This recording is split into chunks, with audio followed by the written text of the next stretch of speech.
So I think most everyone here probably lives in the corridor of Coconut Grove, Coral Gables, Pinecrest.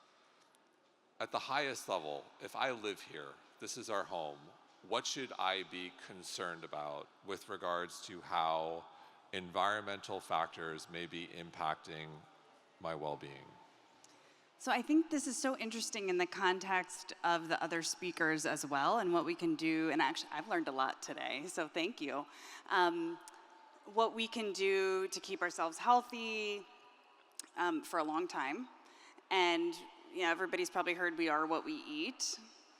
We are also where we live. And so the environmental factors that come into play are critically important. And there are some really unique things about living in South Florida. So we are actually blessed with having very good drinking water here in South Florida. And the drinking water comes from the Everglades. We have this very porous limestone that you may have seen. When you are walking around, you can actually see blocks of this limestone. And it has very big holes in the rock. And what happens is the water comes through the Everglades, it gets cleaned by the plants, it sinks into the holes in the rock is cleaning the water as it moves, and then we have places in the western edge of Miami-Dade County where we have these giant straws, and we suck the water out of the ground, and that is what we're drinking. But a lot can happen between the Everglades and the water getting into our homes. And part of what is so unique about living here in South Florida is that the land and the water are so connected because of those holes in the rock. So anything we're putting on the ground here is able to sink into the ground and get into that drinking water supply called an aquifer that's locked in the holes in the rock. And there's a famous example of just how easy it is to contaminate the drinking water supply via what we're doing to the land. So in the early 90s, they were considering allowing mining closer to where we're withdrawing this water for drinking.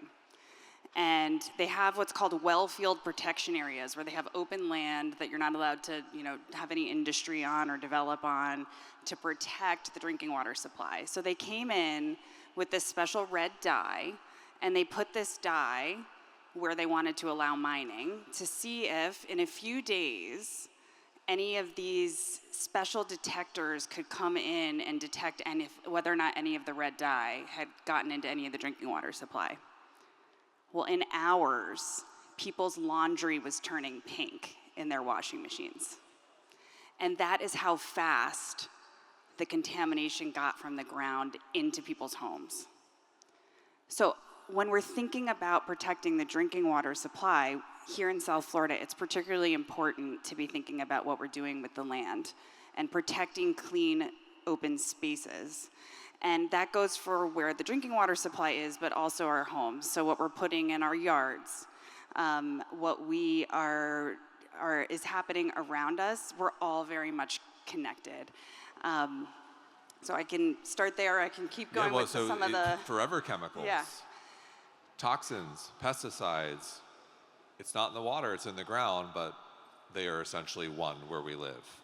So one of the primary ways we get exposed is drinking water, but also eating seafood or eating vegetables and even plants that have been exposed to different kinds of chemicals. So part of what Miami Waterkeeper does as a nonprofit is protect the land and try to reduce chemical use. And there are a couple examples of this. So there are 80 different kinds of chemicals, give or take, that are called the human health criteria. And they're specially regulated by the EPA because they're carcinogenic, they're neurotoxic, they are endocrine disruptors, and they require specially set rules to make sure that we are getting only safe exposure. And Florida set these rules, again, in 1992. And at the time, they set the fish consumption limit for these chemicals to set our exposure at 6.5 grams of fish a day, which is like a bite of fish. And they set it based on fish consumption rates in Ohio. Very different fish consumption rates for Florida. So just a few years later, in 1996, the EPA said, oh, this is probably not applicable to Florida anymore. We think it's actually 22 grams a day for Florida. But they never updated the exposure limits and the amount of the regulated chemicals.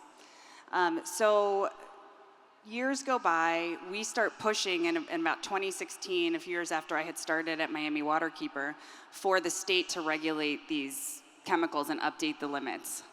So they did. They released new standards, and guess what they did?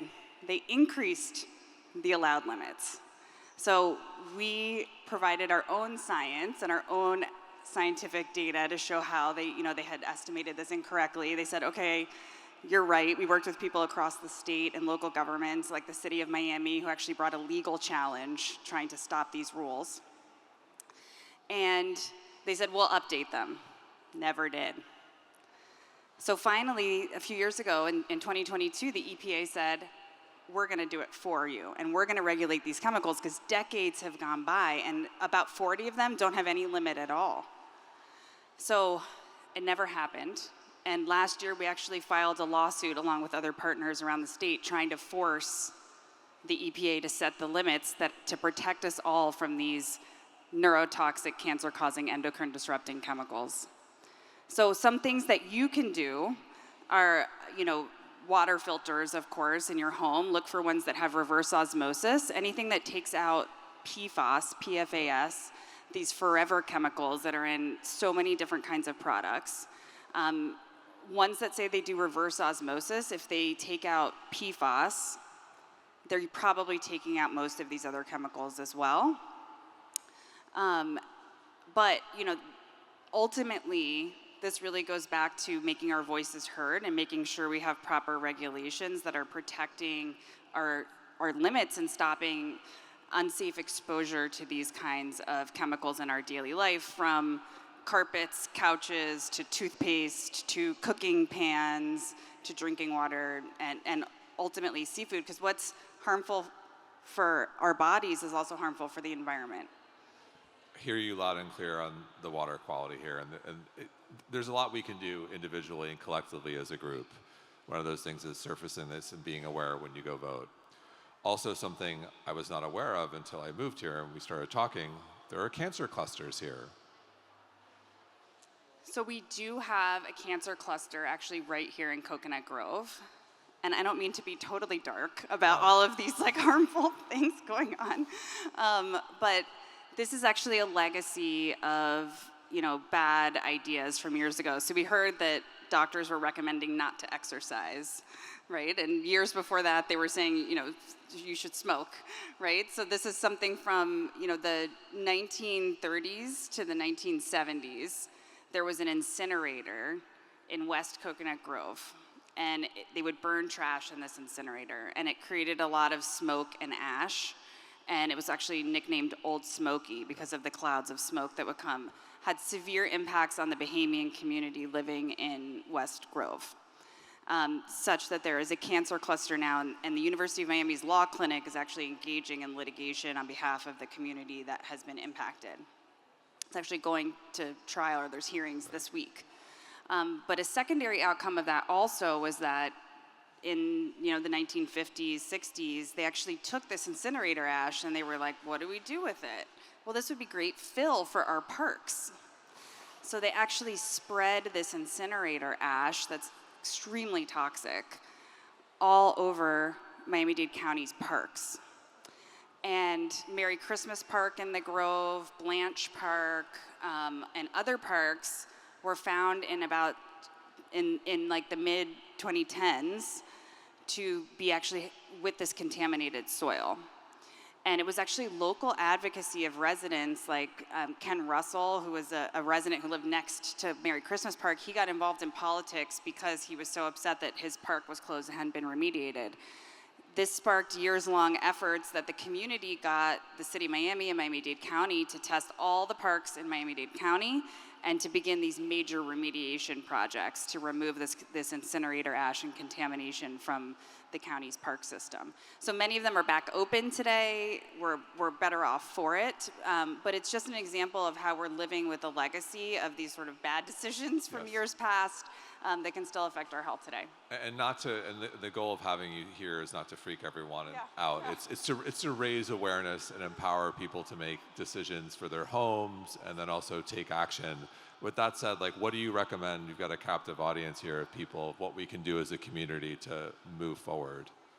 I think, and this is from our mayor, Daniela Levine-Cava, something she says that I take with me as a good guide for personal advocacy. So we can advocate for ourselves and our communities well by every day reading about an issue and taking place in the community you care about.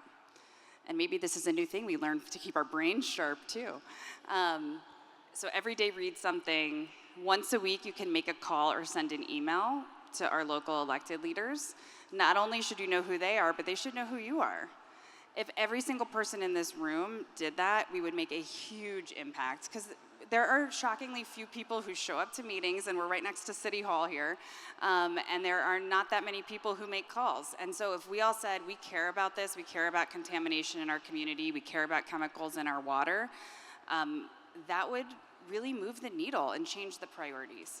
And then once a month, try to show up to a community meeting or a local meeting that's taking place to stand shoulder to shoulder with the community to make your voices heard on these really important issues that really affect our lives and our loved ones.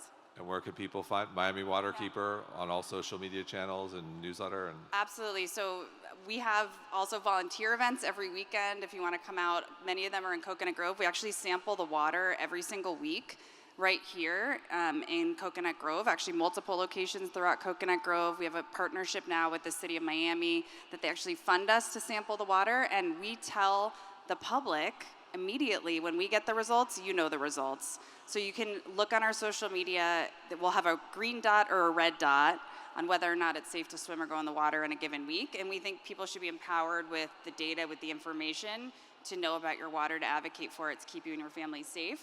But yeah, follow us on social media. We'll give you easy ways to get involved. We'll let you know what's going on in your community, and also let you know when there's events are that you can participate in. We do cleanups all the time, including in this area.